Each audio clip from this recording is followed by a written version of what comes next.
Quisiera esta mañana comenzar el tiempo de la palabra haciendo una pregunta. ¿Cuántos de los que estamos aquí, y le voy a pedir que usted me pueda ver un momento? ¿Sí? ¿Puede verme un momentito? ¿Sí? ¿Cuántos de los que estamos aquí, mis queridos hermanos, estamos preparados para la venida del Señor? Tal vez mi intención no es que usted me responda, es que usted medite esta mañana y que yo medite esta mañana. Voy a volver a preguntarlo. ¿Cuántos de los que estamos aquí, jóvenes? ¿Dónde están los jóvenes? Ahí están los jóvenes, ¿sí? Y adultos y viejitos como yo. ¿Cuántos estamos preparados para la venida del Señor? ¿Sabe que a veces a nosotros los cristianos se nos hace fácil decir amén? Y a veces se nos hace fácil creer que estamos preparados. Pero la gran pregunta es, ¿qué es estar preparado para la venida del Señor? Bueno, yo creo que después de que veamos este mensaje esta mañana, usted va a poder salir de aquí sabiendo si usted está preparado o no está preparado. Y el punto es que si no lo está, quiera Dios que usted se prepare, hermanos, porque la venida del Señor es inminente. ¿Sabe lo que eso significa? Que viene porque viene y que viene en cualquier momento. Eso significa que la venida del Señor es inminente. Yo quisiera que fuéramos allá donde estamos, capítulo 16, vamos a empezar el capítulo 16 de Mateo. Vamos a leer del verso 1 al verso 4, 4 versículos, pero esta mañana vamos a ver algo que Jesús le dijo a los saduceos, y hermanos, que de verdad que nos tiene que poner a pensar a nosotros y nos tiene que hacer reflexionar, ¿sí?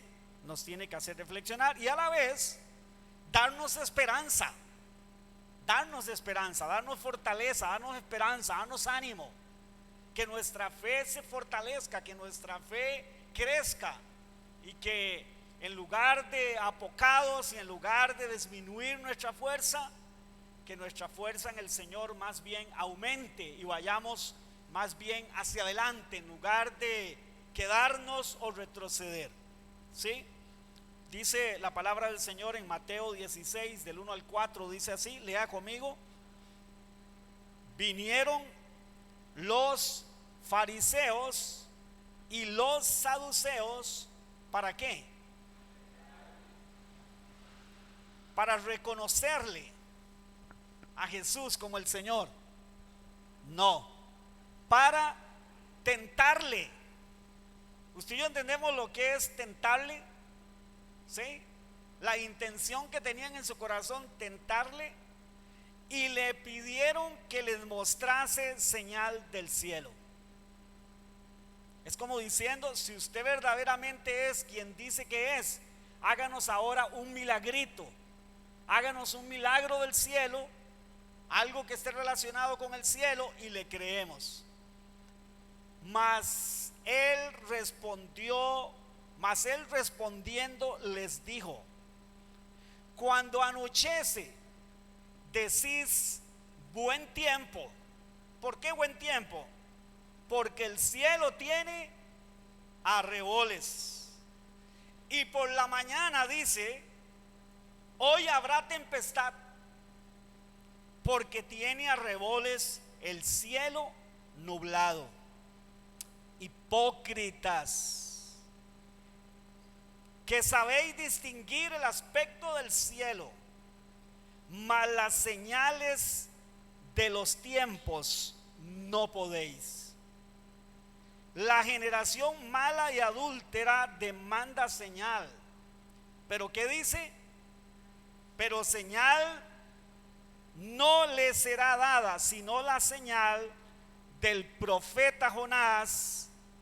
Y dejándolos, se fue.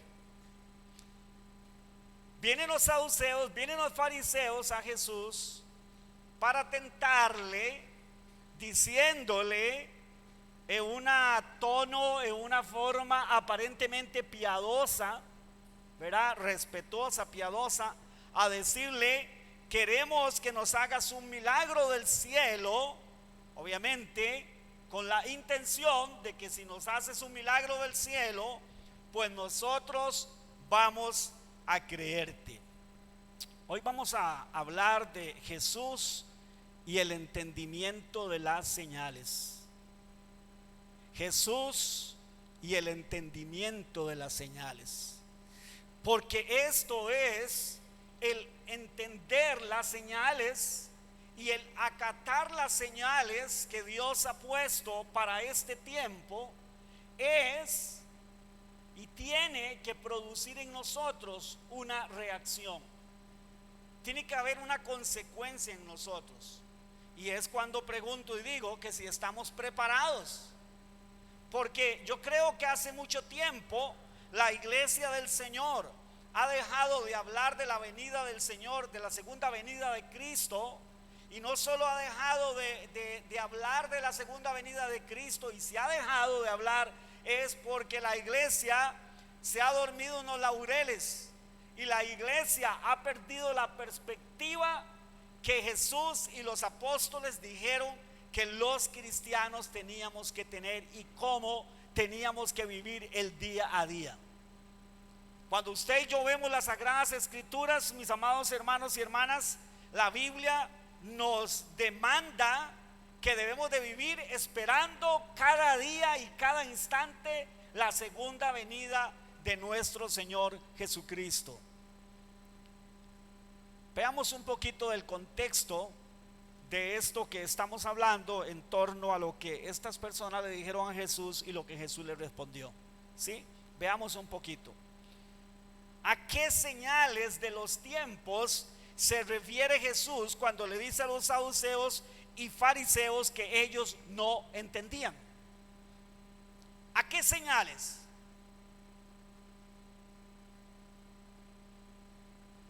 Interesante, ¿no? Importante, ¿verdad? Porque Jesús está diciendo: mire, ustedes son expertos en meteorología.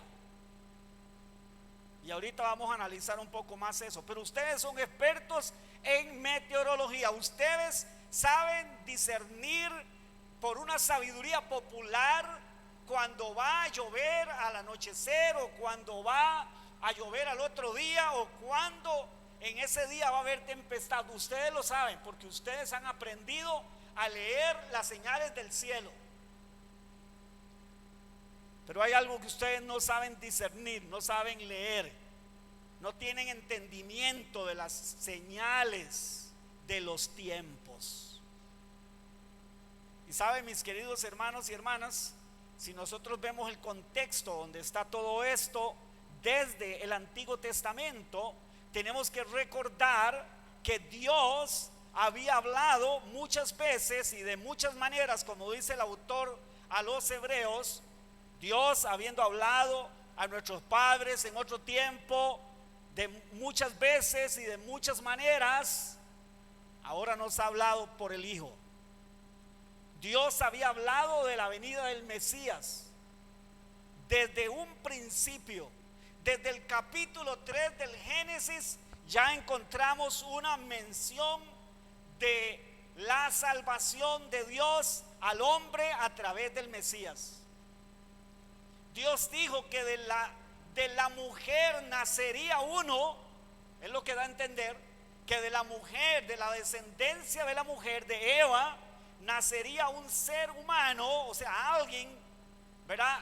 Como humano nacería para aplastarle la cabeza a la serpiente. ¿Han leído esa escritura así? Que la serpiente le mordería en el calcañar, en el talón, pero que ese hijo de la mujer, esa descendencia de la mujer, le aplastaría la cabeza a la serpiente. Esa es la primera mención de salvación que Dios hace ahí nomás, en el momento en que el hombre cae en desgracia por su desobediencia a Dios. Y después de ahí en adelante, ¿cuántos han leído, por ejemplo, el pacto que Dios hizo con Abraham? Por ejemplo, ¿qué le dijo Dios a Abraham? Que le daría una descendencia y que él sería bendición para todas las naciones de la tierra.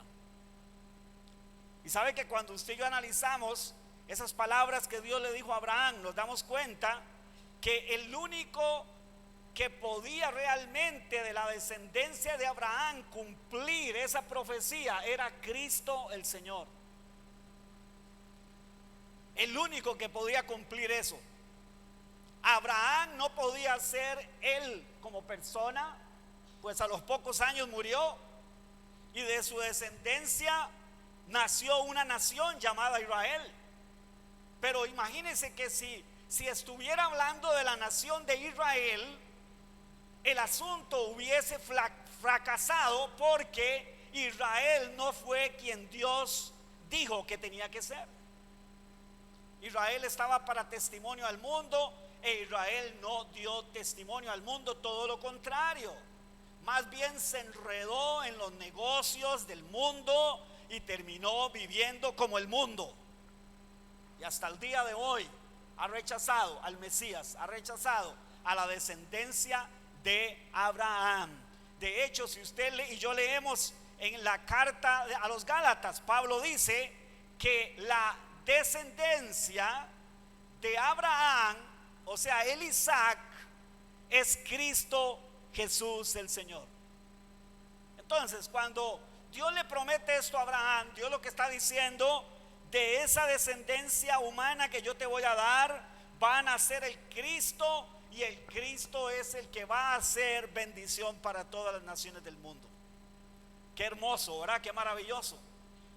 Y así sucesivamente, a través del tiempo, Dios siguió hablando a través de los profetas, a través de Jeremías, a través de Isaías, a través de Daniel, que tiene unas profecías excelentes, maravillosas.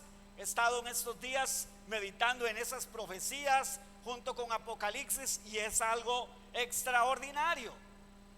Dios promete que van a haber ciertas señales que van a hablar de la venida del Mesías, del Salvador. ¿Y sabe a qué es lo que Jesús se refiere con las señales de los tiempos? Con que todo lo que Dios había profetizado empezó a cumplirse en la persona de nuestro Señor Jesucristo. Todo empezó a cumplirse.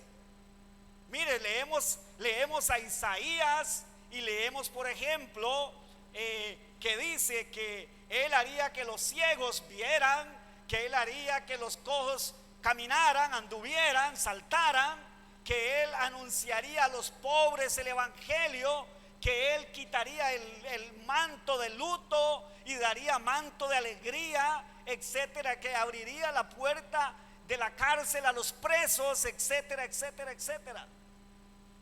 Eso es que liberaría a los pecadores, esclavos del pecado, del diablo. ¿Y sabe qué? Estas son las señales a las que Jesús está haciendo referencia. Ahora veamos la otra parte, porque Jesús dijo: mire, ustedes cuando anochece dicen, mire, va a haber buen tiempo. ¿Por qué? Porque en la sabiduría popular, en el conocimiento popular, ellos sabían que cuando había reboles al anochecer, al atardecer, eso era porque había buen tiempo. ¿Saben lo que son los arreboles? ¿Habían escuchado esa palabra alguna vez? ¿Alguien sabe lo que son los arreboles? ¿Ah?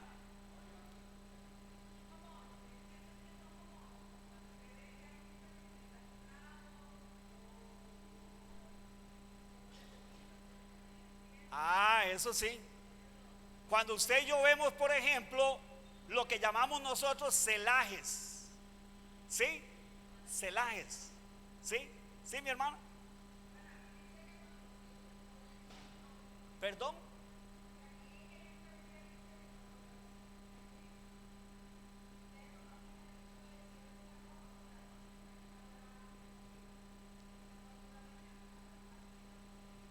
Cuando el cielo esté rojo. O sea, es ese color rojizo en el cielo que se ve en las nubes, que son los rayos del sol pegando contra las nubes, pero que dan una impresión de un color rojizo. Ahora, ¿cuántos han visto en la mañana? ¿Cuántos se han levantado en la mañana y han visto el sol, el cielo como un poco nublado, pero como empedrado? Las nubes como en forma de piedras y rojizo por encima, con un reflejo rojizo. Bueno, esos son los arreboles. Bueno, en la sabiduría popular en Israel, ellos sabían que cuando sucedía esto, era o porque iba a haber buen tiempo o porque iba a haber ¿qué? Temporal, tempestad, dice aquí esta versión, ¿no? Ahora, ellos eran expertos y posiblemente acertaban siempre, ¿verdad? No eran como el servicio meteorológico a veces, ¿verdad? Que dice que va a hacer sol y después se viene un aguacero, o dice que va a haber aguacero y hace sol, ¿verdad? O sea, yo sé que eso no es tan fácil, ¿verdad? Pero bueno, parece como que en la sabiduría popular ellos sí eran expertos en eso, ¿sí? Y de alguna manera alguien diría, bueno, ¿y qué? ¿Por qué Jesús les dice eso? ¿Qué importa que ellos sean expertos en la materia de la meteorología? ¿Qué importa? ¿Por qué Jesús dice como si eso fuera algo negativo? No, Jesús les dice, no les está diciendo que eso está mal. No les está diciendo que eso está mal. Lo que está diciendo es, ustedes son unos hipócritas porque ustedes saben discernir muy bien esas cosas, pero ustedes que son las autoridades religiosas de esta nación no saben discernir lo más importante. ¿Y qué es lo más importante?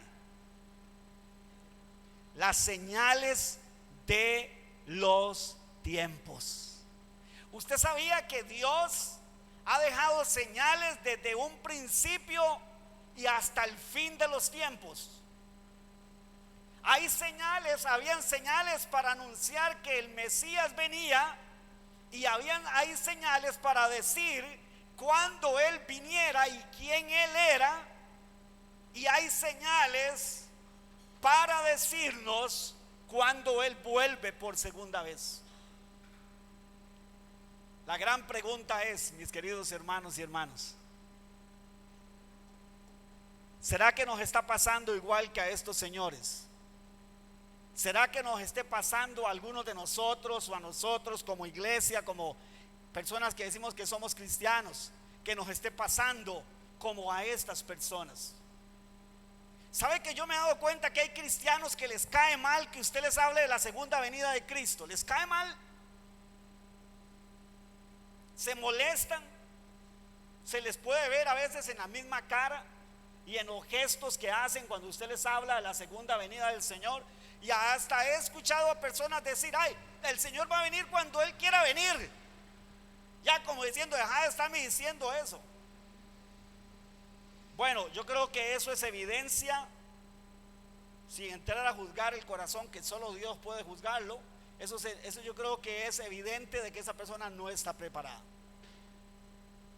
Porque si estuviera preparada diría amén. Amén, estoy preparado. Pero como no está preparado, su conciencia, lejos de darle alegría, ¿qué es lo que le da? Cargo de conciencia. Cargo de conciencia. Estas personas así estaban.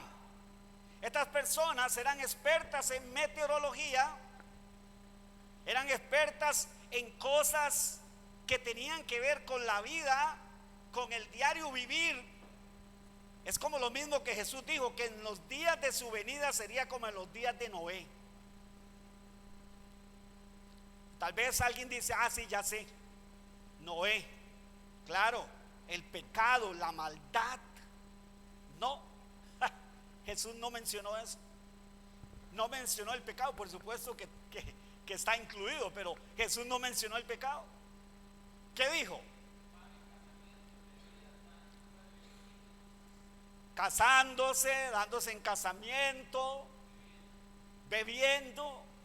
Y no está hablando de bebiendo de emborracharse, está hablando de beber, está hablando de cosas, como dice Arturito, legítimas. Casarse y darse en casamiento, bueno, ese darse en casamiento, usted y yo lo tenemos que entender en el contexto. Es algo meramente oriental, era meramente hebreo. Darse en casamiento era lo que los padres hacían de arreglar las bodas de sus hijos para que se casaran, de comprarle a su hijo una esposa para que se casara, etcétera, etcétera. Ahora, ¿tiene eso algo de malo? ¿Tiene eso algo de malo? No. Entonces, ¿cuál es el problema? Porque Jesús lo cita como algo negativo. Porque esas eran sus prioridades. Sus prioridades eran las cosas de la hora, las cosas del diario vivir. ¿Será que así vivimos nosotros hoy? ¿Será que nuestra prioridad son las cosas del hoy, de la hora, y no las eternas, y no las futuras o eternas? Bueno, estas personas eran expertas en eso, pero vino el Mesías, creció el Mesías, empezó la obra, y esta es la actitud que ellos tienen hacia él: tentarle, ponerlo a prueba para ver cómo encontraban razones para matarlo.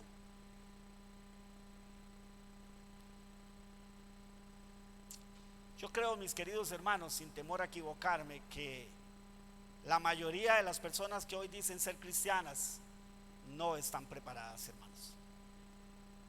No están preparadas.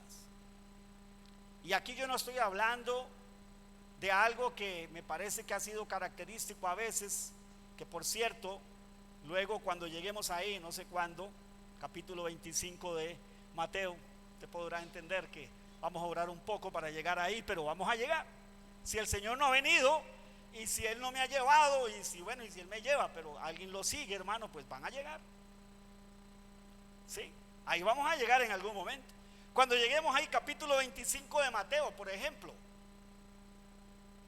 esa parábola que está ahí de las 10 vírgenes, la hemos interpretado tan mal que se ha hecho creer que dentro de la iglesia hay dos bandos: los preparados y los que no están preparados, los que tienen un nivel espiritual, ¿verdad? Un ejemplo del 1.80 para arriba, ¿sí? Y los que están del 1.50 para abajo, esos no están maduros para ser cosechados en la segunda venida del Señor. Déjeme decirle, yo no encuentro tal cosa en la Biblia, hermanos. Eso no existe. Los hijos de Dios van a estar preparados. ¿Acaso no dijo Jesús: mis ovejas me conocen y oyen mi voz? Y entonces le falló la matemática a Jesús, porque Jesús dijo que sus ovejas lo conocían y conocían su voz, y resulta ser que a su venida va a venir y muchas de sus ovejas no están preparadas. No, mi querido hermano, no es así.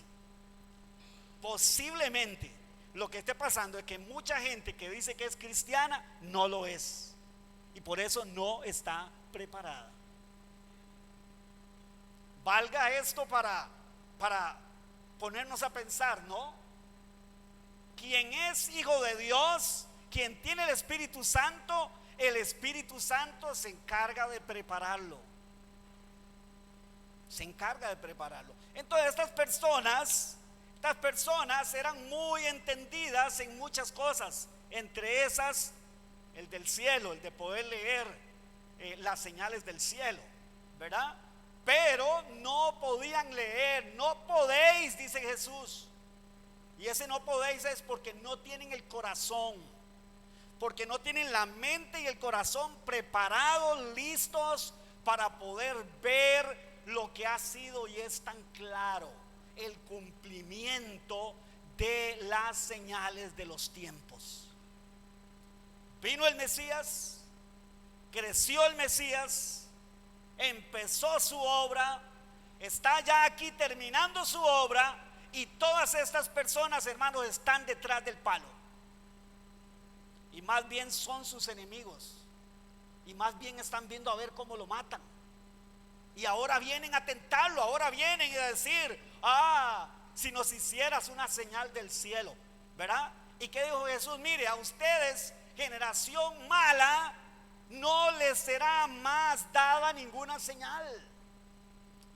Por cierto, he escuchado que eso también a veces lo tomamos mal. Y hay gente que ha dicho a través de esto: bueno, ve, el Señor dijo que ya no harían más milagros, así que Dios no hace milagros ahora, porque Dios dijo. Bueno, pero faltaba todo el Pentecostés, faltaba toda la iglesia primigenia, faltaba todo lo que pasó en el libro de los Hechos del Espíritu Santo. Entonces no era eso lo que Jesús estaba diciendo. No, o sea, yo no voy a satisfacer la curiosidad diabólica que ustedes tienen, pero sí les aseguro que va a haber una señal todavía más, ¿sí? Y que debería de ser la que a ustedes los haga arrepentirse y creer en mí. Y es la señal de Jonás. ¿Y cuál es la señal de Jonás? Que así como el Hijo del Hombre, como Jonás estuvo 3 días y 3 noches en el vientre del gran pez, así el Hijo del Hombre estará en las entrañas de la tierra por 3 días y 3 noches, y al tercer día se levantará de ahí glorioso. Esa es la señal de Jonás. Pero ni la señal de Jonás les bastó, y siguieron duros de corazón y siguieron tercos. Y sabe que, mis queridos hermanos y hermanas, y la luz no les llegó, y siguieron siendo esos hipócritas que se hacían muy entendidos en muchas cosas, pero en lo principal estaban totalmente perdidos. Ahora pensemos en nuestros días, porque bueno, ya analizamos y vivimos lo que a ellos les pasó y cómo era el asunto, pero ahora nosotros, nosotros, hermanos, ¿estamos nosotros entendiendo las señales de los tiempos? Y sin querer con esto decir necesariamente si es que somos expertos en escatología bíblica. Escatología es una palabra que se usa para hablar de las profecías de los últimos tiempos. No estoy diciendo con esto que si usted no es un experto en escatología es porque eso es lo que hace que usted no esté preparado. No es eso, hermanos. No es eso. Si usted le gusta la escatología, si usted quiere estudiar escatología, bien hace, como dijo el apóstol Pablo, ¿no? Si alguno anhela obispado, buena obra desea, hágalo, prepárese. Pero ¿sabe qué? En nuestros días hay una serie de señales que la Biblia anticipó, que Dios anticipó para nosotros, que cuando sucedieran esas cosas era porque el tiempo se había acercado. ¿Hace cuánto que el Señor ascendió a los cielos? ¿Hace cuántos años? ¿Cuánto? 2000 años. 2000 años, por ahí más o menos. Pero vamos a ver, hoy estamos viviendo, la humanidad, el mundo está viviendo momentos, vamos a ver, que algunos los han llamado momentos extraordinarios, momentos hermosos, momentos no sé cómo llamarlos, cualquier palabra que buscáramos, cualquier pues término para hablar de que estamos viviendo momentos como nunca antes la humanidad ha vivido. ¿En qué sentido? Ejemplo, la tecnología. ¿Quién de nosotros, que ya estamos viejillos, se imaginó un aparato como este, con la capacidad que este aparato tiene? ¿Quién se lo imaginó hace 30 años? ¿Quién se imaginó esto? ¿Quién se imaginó que no iba a necesitar tener una cámara de video? Antes había cámara de video, cámara de fotografía, cámara para grabar audio. Todo estaba, hermanos, separado. Y había que tener, y esas cámaras eran carísimas, ¿verdad? Por cierto, las de audio, las de video eran carísimas. Y cuando venía la tecnología y sacaba una camarita chiquitita, ya no aquellas camarotas como la de los camarógrafos de televisión y eso, no, unas camaritas chiquititicas, yo me acuerdo. Y ya quien tenía una cámara de esas, sea tan bárbaro, tiene la última tecnología, ¿verdad? Qué capacidad, qué nitidez, ¿verdad? Para grabar y demás. Bueno, hoy, mire, ya no necesitamos un aparato de transistores llamado radio. Aquí tenemos radio. Es más, ¿quién escucha radio en el teléfono? Nadie. Bueno, tal vez uno que otro, así contados con los dedos de la mano, pero la mayoría de nosotros ya no usa eso. ¿Por qué?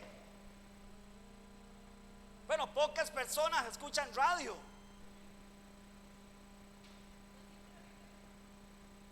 Bueno, lo que quiero decir con esto es, hermanos, que ya no tenemos un aparato de transistores así, que se les metía un cucarachero y sonaba así como...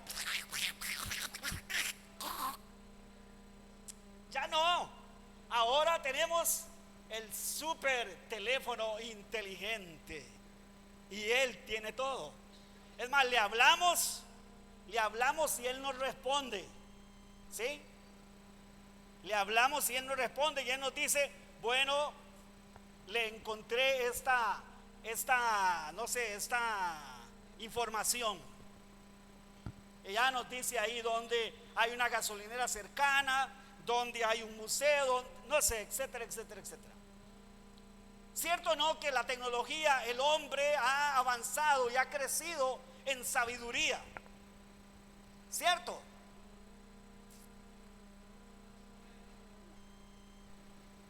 Yo creo que los hermanos no viven aquí, en esta tierra. No, yo sé que sí. Están pensando, están como a 1000. Es un hecho que hoy la ciencia médica, hermanos, como esto que le tienen que hacer a Olguita, un cateterismo.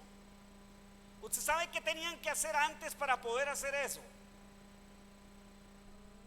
Rajar a la persona, sacarle el corazón para poder hacerle ese procedimiento, que ahora le abren una vena, la aorta, le meten una cámara y por ahí, hermanos, ven cómo están las venas, las arterias, y por ahí mismo le meten los stents, esos como unos resortitos que abren las venas. ¿Sí? Mire, yo creo que a como va la tecnología, a una persona se le cae la cabeza y le van a poder poner otra. No sé si estoy exagerando un poco, pero pudiera ser, ¿no? Yo no sé si se han dado cuenta que están, hermanos, tratando de hacer, o ya lo están haciendo, es todo un experimento, haciendo órganos en laboratorios para no tener que esperar por órganos dados por otros seres humanos. En laboratorios están haciendo órganos de tejidos, ¿verdad? Sintéticos o no sintéticos, pero haciendo en un laboratorio órganos con ¿cómo que se llama? Con materia del cuerpo humano, con el ADN humano. Toman ADN de un cuerpo humano y con eso están en un laboratorio, hermanos, fabricando órganos. En fin, no hay duda, nunca antes el hombre ha sido tan inteligente, hermanos, como en nuestros días. Y esa es una realidad. Nunca antes. No sé cuántos se han dado cuenta, pero a futuro, y ya empezaron, van a construir una ciudad, hermanos, en Arabia Saudita, de 500 metros de alto, un rascacielos es literalmente, ¿sí? Y 170 kilómetros de largo, por en medio del desierto, las montañas y demás. Le llaman The Line, la línea. ¿Y cuál es el boom? ¿Cuál es el asunto de esta ciudad que ya la están haciendo? ¿Cuál es el boom? ¿Cuál es el asunto de esta ciudad? Que en esa ciudad no van a circular carros, por ejemplo. Va a haber un tren en la parte primera, porque va a ser por niveles, como un edificio, ¿verdad? En la parte primera va a haber un tren que va a recorrer esos 170 kilómetros en un poco más de 20 minutos. Y usted se va a poder trasladar de un lado a otro en 20 minutos o en menos. Y el asunto es, la idea es que en esa ciudad haya absolutamente de todo y que usted no tenga que salir de ahí para nada. Ni para estudiar, ni para trabajar, ni para comer, ni para hacer todo lo que la sociedad en el mundo moderno hoy hace y quiere hacer. Ahí lo va a tener absolutamente todo. Bueno, yo no sé, tal vez nos puede sonar un poco loco o un poco exagerado, pero eso es lo que han planteado y eso es lo que ya están excavando y ya en medio del desierto ya están haciendo. Es una ciudad, vamos a ver, con paneles solares, donde va a proveerse la propia energía.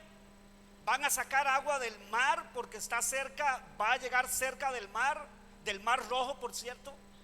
Van a sacar agua del mar y con bombas van a limpiar esa agua y van a proveer de agua dulce a toda esa ciudad.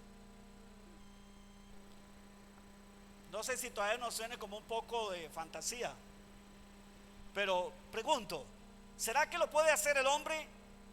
Sí, y lo va a hacer, y cosas mayores.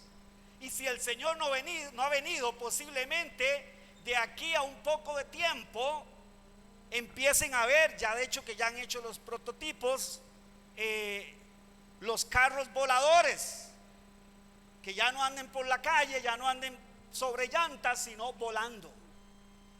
Y así sucesivamente, hermanos. Pero todo esto que no tiene nada de malo en sí, ¿sabe qué es lo que hace? Que el ser humano cada vez se vuelva más insensible y crea que menos necesita a Dios para hacer algo. Entonces, donde tenemos a personas, ateas o no ateas, diciendo, bueno, la verdad es que yo no sé si Dios existe por ahí en algún lado, pero lo cierto es que no lo necesitamos aquí abajo. Nosotros somos autosuficientes y nosotros nos podemos desarrollar y podemos vivir sin necesidad de ese Dios que tanto hablan de ese Dios los cristianos y algunas religiones como los judíos o en el Islam, aunque no hablan del mismo Dios.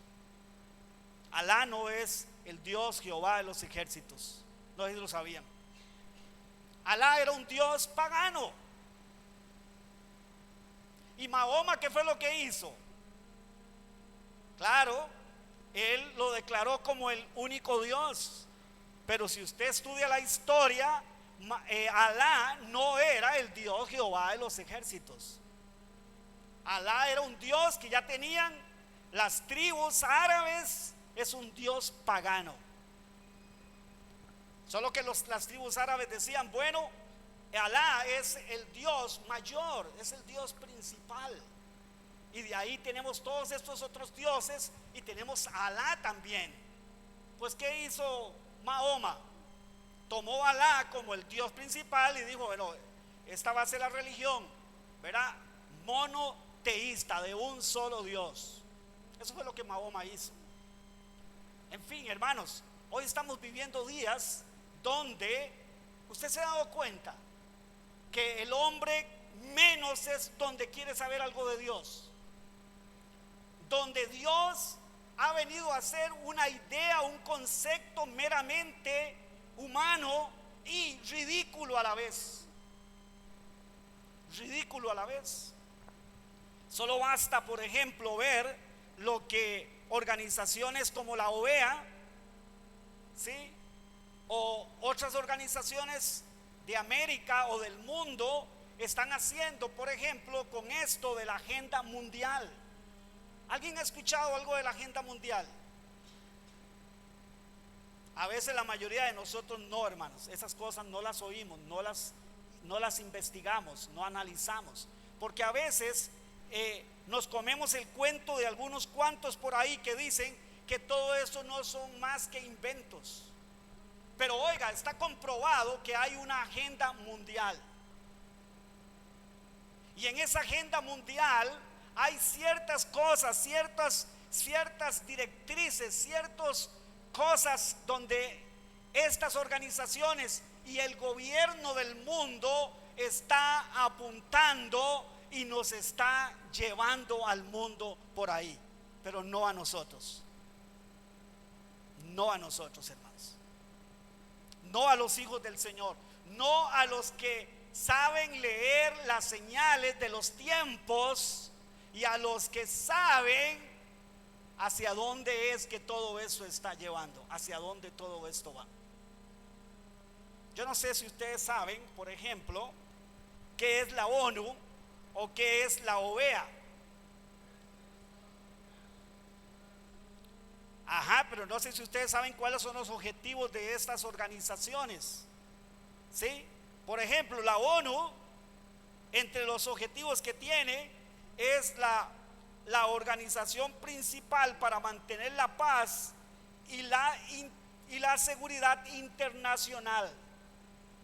Es como un ente que vela por eso y que, vamos a ver, y que está en medio de las naciones para que las naciones se pongan de acuerdo y haya paz en medio de las naciones. Que las naciones no tengan guerra, buscar la paz. También centralizar y armonizar los esfuerzos de las naciones para alcanzar sus intereses comunes y fomentar las relaciones pacíficas entre los estados. Esa es la ONU. Esos son los objetivos principales de la ONU. La organización OEA de Estados Americanos trabaja para fortalecer la paz, seguridad y consolidar la democracia, promover los derechos humanos, ojo, y apoyar el desarrollo social y económico, favoreciendo el crecimiento sostenible en América. La OEA es de Estados Americanos, o sea, de América.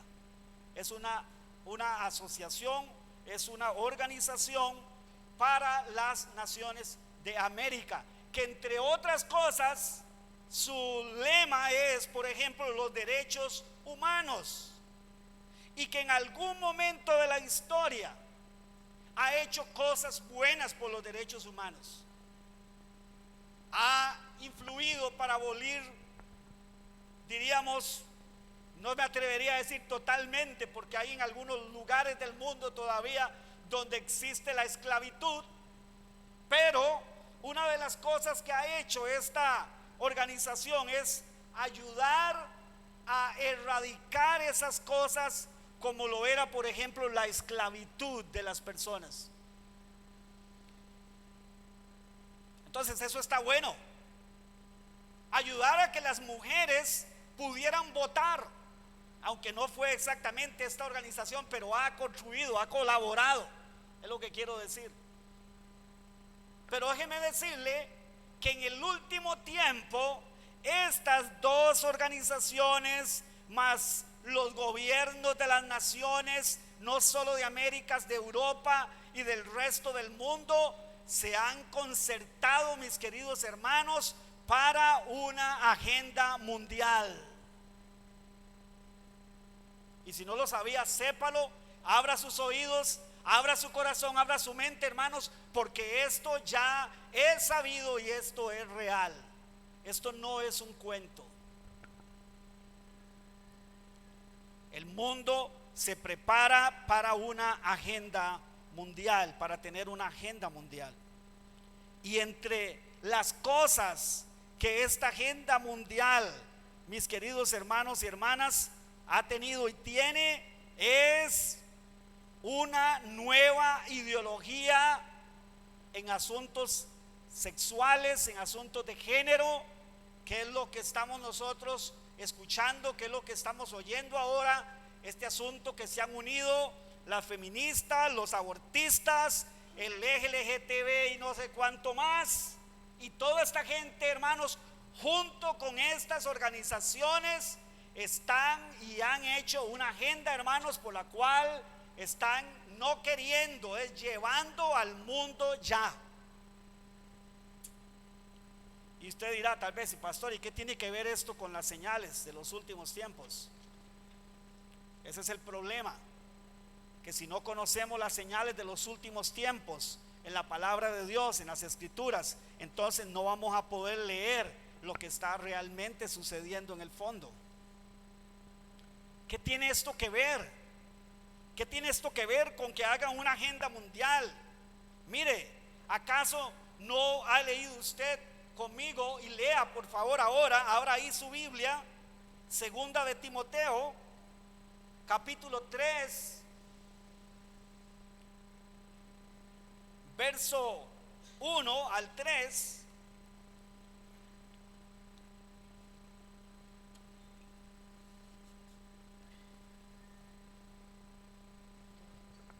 Dice el apóstol Pablo a Timoteo, segunda carta, capítulo 3, verso del 1 al 3. También debes de saber esto: entre las cosas que Dios a través de Pablo le está instruyendo a Timoteo, Pablo le dice a su hijo Timoteo: también debes de saber esto, que en los postreros días. A ver, pregunto, ¿cuáles son los postreros días, mis queridos hermanos? Pero ¿desde cuándo hasta dónde? Desde la ascensión de Jesús a los cielos hasta nuestros días y hasta su segunda venida y hasta su juicio en la tierra. En los postreros días vendrán tiempos como peligrosos. Me soné casi como aquel señor, ¿verdad?, que dice que algo es pegriloso. Mire, peligrosos, porque habrán hombres como, a ver, ¿cómo será la conducta de los hombres en los últimos días, en esos postreros días? A ver, lea conmigo: amadores de sí mismos. ¿A eso a qué le suena? Egocentristas, teorías, doctrinas egocentristas. ¿No es eso lo que está sucediendo hoy en nuestros días en las mismas iglesias cristianas? ¿Cómo son los sermones en muchos lugares de las iglesias llamadas cristianas hoy? Amadores de sí mismos, egocentristas, apuntando al hombre y ya no a Dios. Usted se merece, usted debe, usted tiene que tener, usted, Dios le va a dar, porque usted es, porque usted y usted, dijo aquel señor también. Amadores de sí mismos. ¿Qué más? Avaros. ¿Usted sabe lo que es la avaricia? A ver, ¿qué es la avaricia, mis queridos hermanos? Porque es muy interesante, muy importante que nosotros entendamos lo que leemos, ¿no creen?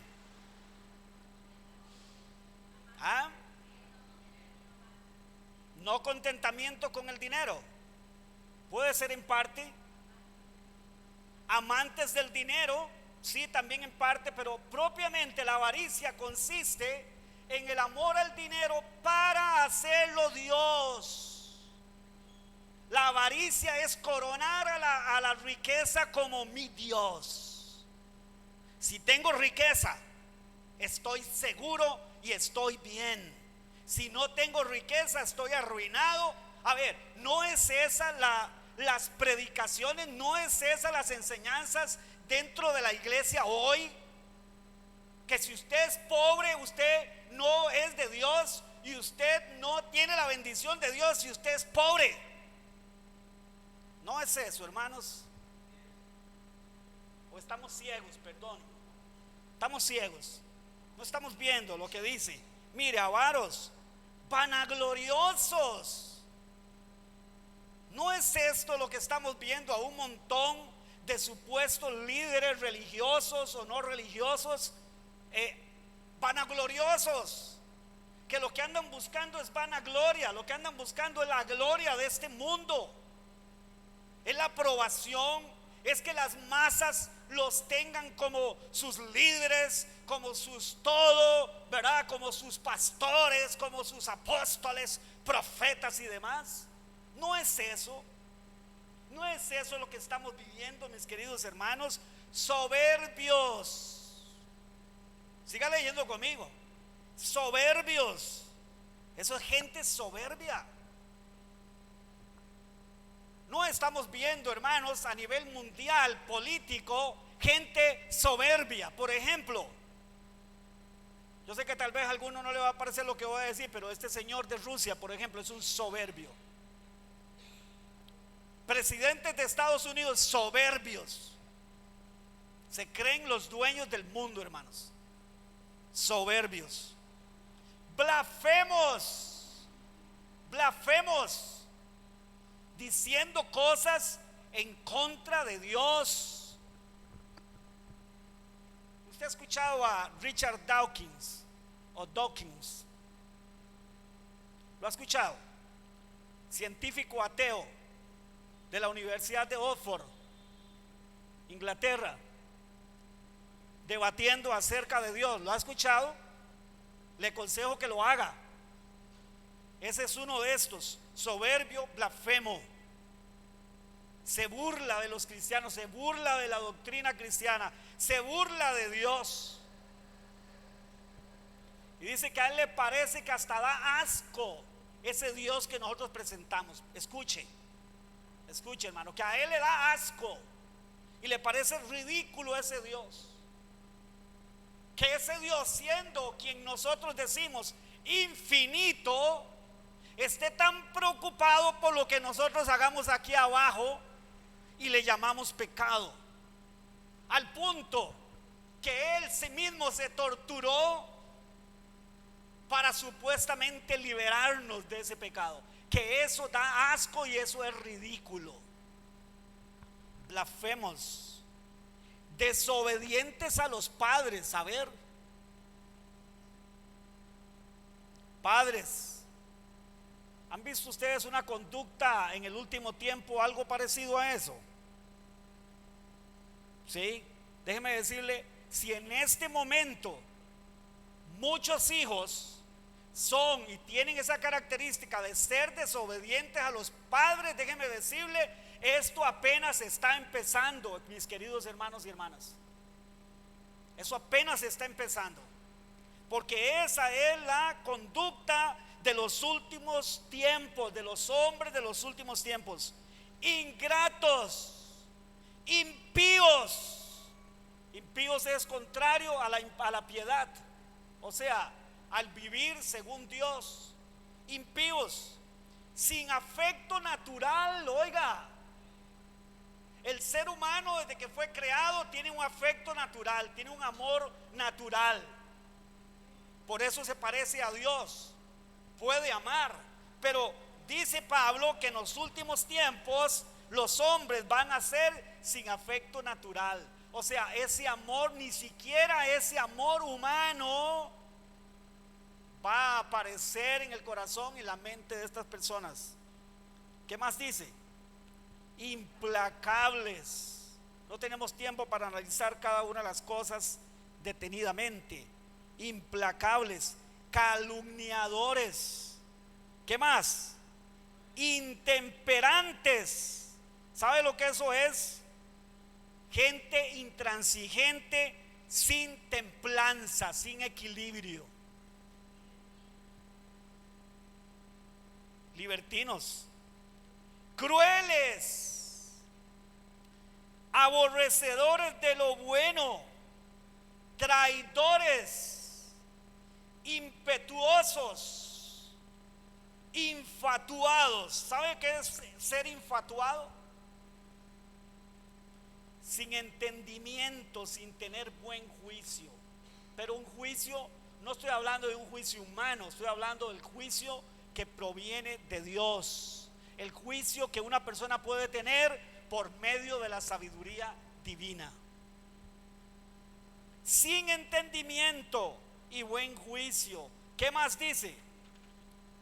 Amadores de los deleites más que de Dios. Díganme ustedes, ¿cuándo ha habido una generación más amadora de los deleites que de Dios que hoy mismo? Este es el amor y el deleite de estas generaciones en las que estamos viviendo, hermanos. Este es el deleite, y todo lo que esto provee y todo esto lo que esto da. Esta es la vida de esta generación, hermanos. Esta puerta, esta ventana por donde entra, de donde sale todo eso, hermanos. Y no estoy diciendo que esto sea malo, si no yo no lo tendría. No estoy diciendo eso. Dice amadores de los deleites más que de Dios, como en los días de Noé, muy pendientes de la tecnología, de los avances, ¿sí? Y de todo lo que esta tecnología y estos avances proveen, pero ¿qué? Ajenos totalmente de la vida de Dios. Dios no existe, Dios no está, Dios no me interesa, Dios es solamente una idea abstracta que está por ahí, nada más. Pero Dios no es quien debe de ser. Y escuche, hermanos, y esto es lo más terrible, que tendrán apariencia de piedad, pero oiga, pero negarán la eficacia de ella. A estos evita. Que negarán la eficacia de ¿qué? De la piedad, de la vida en Dios, de la vida de santidad, de la vida de amar a Dios. Falsos maestros, pero no solo, hermanos, dentro de la iglesia, sino también fuera de la iglesia. Usted está entendiendo que esta va a ser, o esta es la conducta que va a prevalecer en nuestros días y hasta el fin. Y cada vez va a ser más y más y más, hasta, como dice la palabra de Dios, hasta llegar al colmo. Usted lee la Biblia detenidamente y usted se da cuenta que hay momentos en la historia de la humanidad donde Dios dice: la maldad ha llegado al colmo, y cada vez que la maldad ha llegado al colmo, Dios ha obrado, ha actuado en contra de la maldad del hombre. Pasó en el capítulo 6 del Génesis. La maldad del hombre llegó al colmo, que de continuo solamente salía del corazón del hombre maldad y maldad y maldad y maldad. ¿Y qué hizo Dios? Trajo un diluvio y mató a todos, y solamente salvó a 8. Y de ahí entonces vino de nuevo la expansión, o más bien la reproducción o la multiplicación de la humanidad.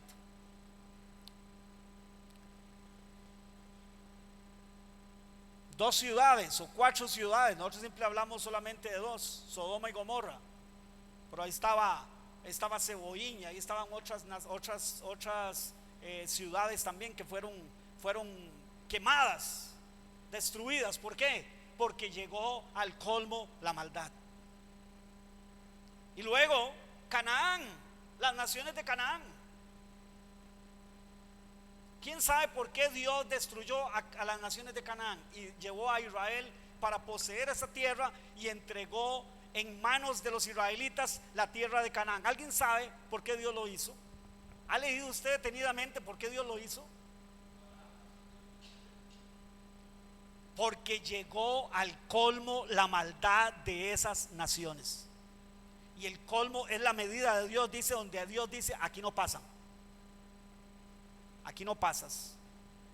Ve que clemente y misericordioso es Dios. El hombre está haciendo el mal, el hombre está insultándolo, el hombre está desafiándolo, el hombre está aborreciéndolo, el hombre está ignorándolo, pero Dios lo deja como si no estuviera pasando nada. Pero Dios dice: de aquí no pasas, de ahí no pasas, esta es mi medida y de ahí no pasas. Y ¿sabe qué? Le quiero decir algo, hermano. Señal de los últimos tiempos: la maldad está llegando al colmo. Y eso es una alarma que se debe de encender en nuestros corazones, en nuestras mentes, para decirnos: así como estaba profetizado la conducta de los hombres de los últimos tiempos, y esto es lo que estamos viendo como si fuera calcado, es tan claro, sí. Así también es tan claro, una señal de los últimos tiempos es que Dios de nuevo va a volver a decir: de aquí no pasan. Pero ¿sabe qué? Ya no va a ser hacer un juicio y continuar en la historia. Es porque viene realmente el juicio final. Es porque realmente se acerca la venida del Señor. Y es porque realmente, hermanos, el juicio que se avecina es el juicio que Dios ha hablado a través de todos los profetas del Antiguo Testamento, hermanos. El gran día de Jehová. ¿Alguien ha leído esa expresión? ¿Alguien ha leído eso, hermano? Eso está en todos usted lee todos los profetas del Antiguo Testamento, los menores y los mayores, y la mayoría de ellos entre sus profecías dicen: el gran día del Señor viene como fuego.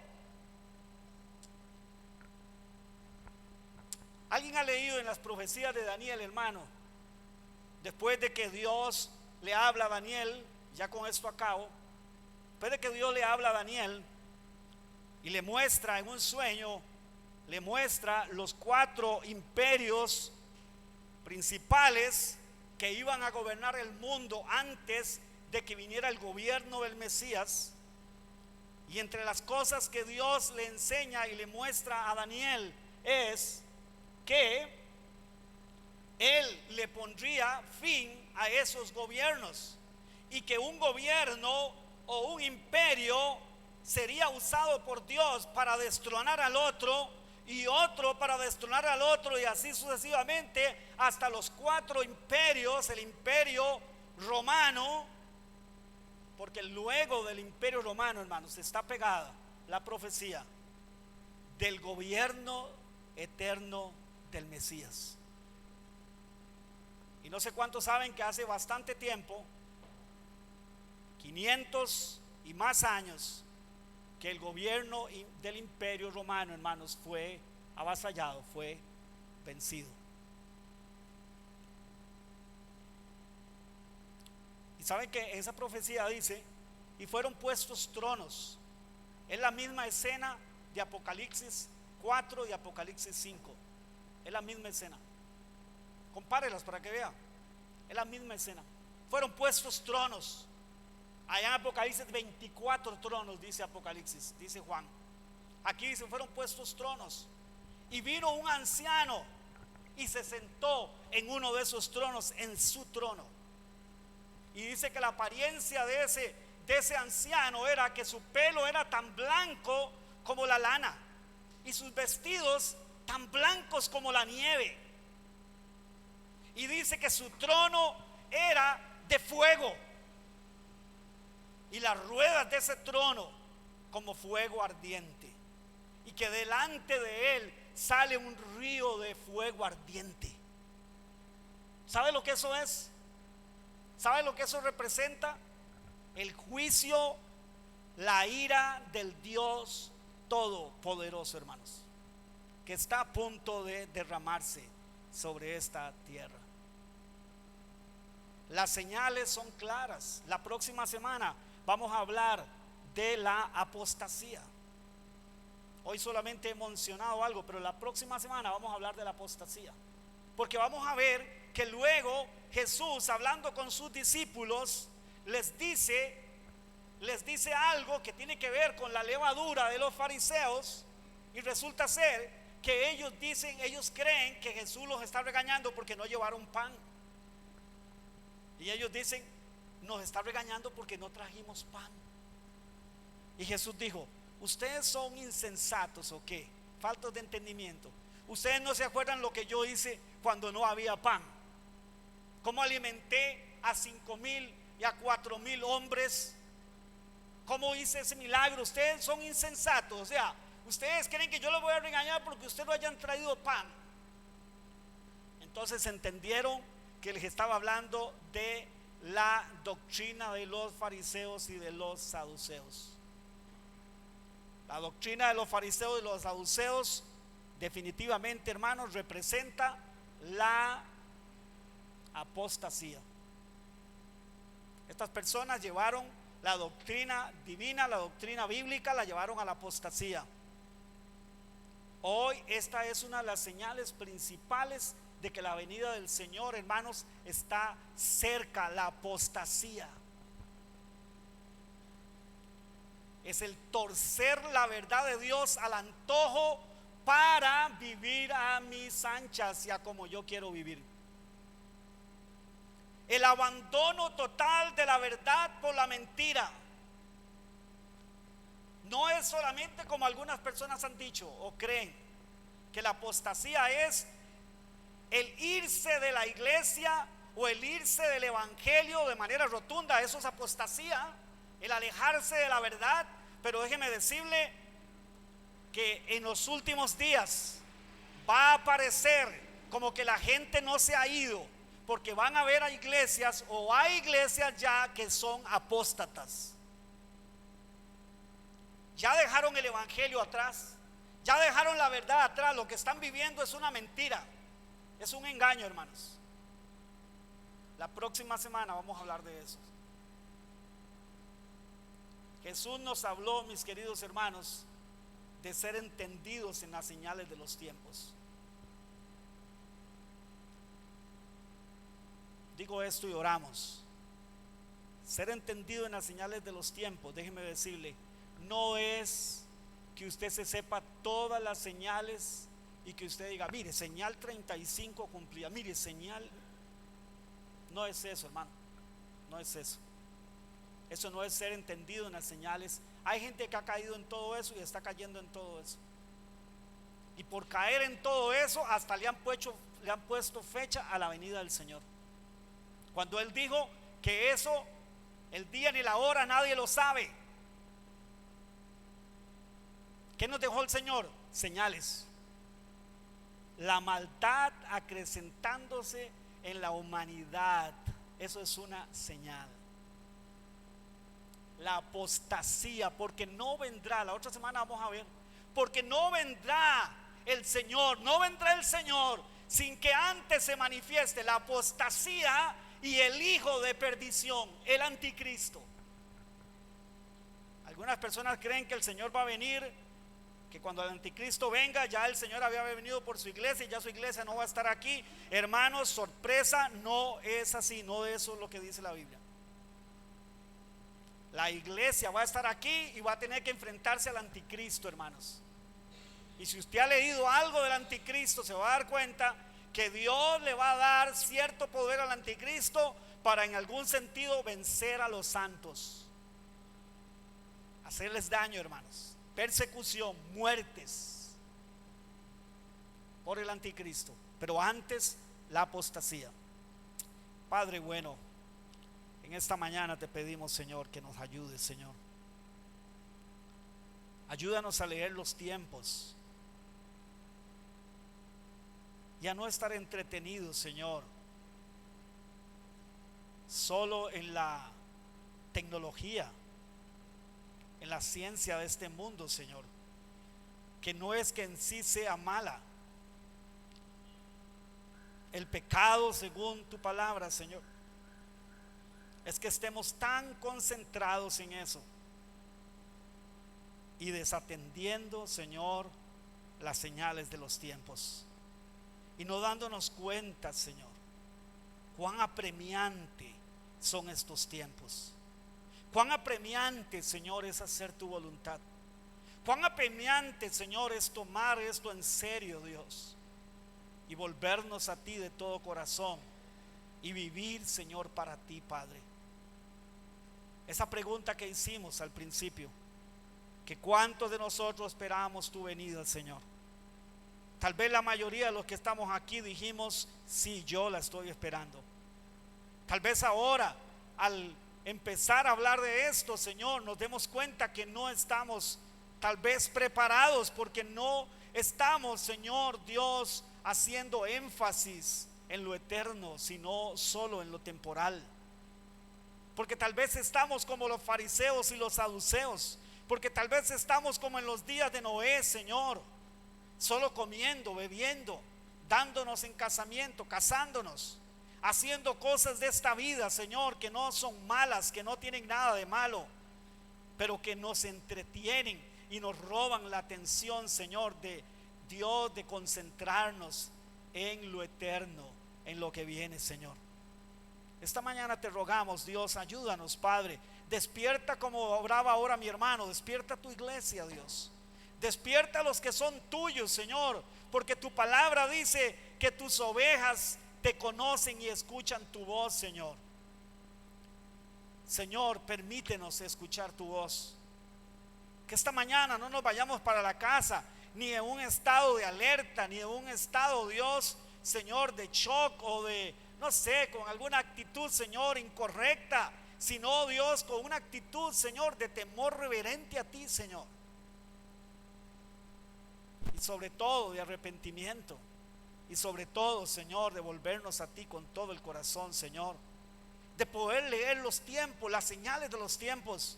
Y poder, Señor, tener claro que esto no es una fantasía, que esto no es un cuento, que esto no es una historia humana, Señor. Que tu venida es inminente, Señor.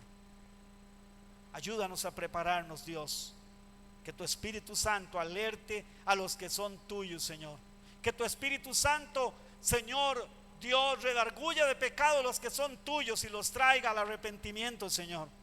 Que tu Espíritu Santo, Señor, redarguya a los que son tuyos en la iglesia, Señor, y los haga, Dios, Señor, entender estas cosas y despertar. Te lo pedimos, Señor, en el nombre de Jesús, y te damos las gracias. Amén y amén. No se pierda la próxima semana, hermanos. Vamos a hablar, como decía, de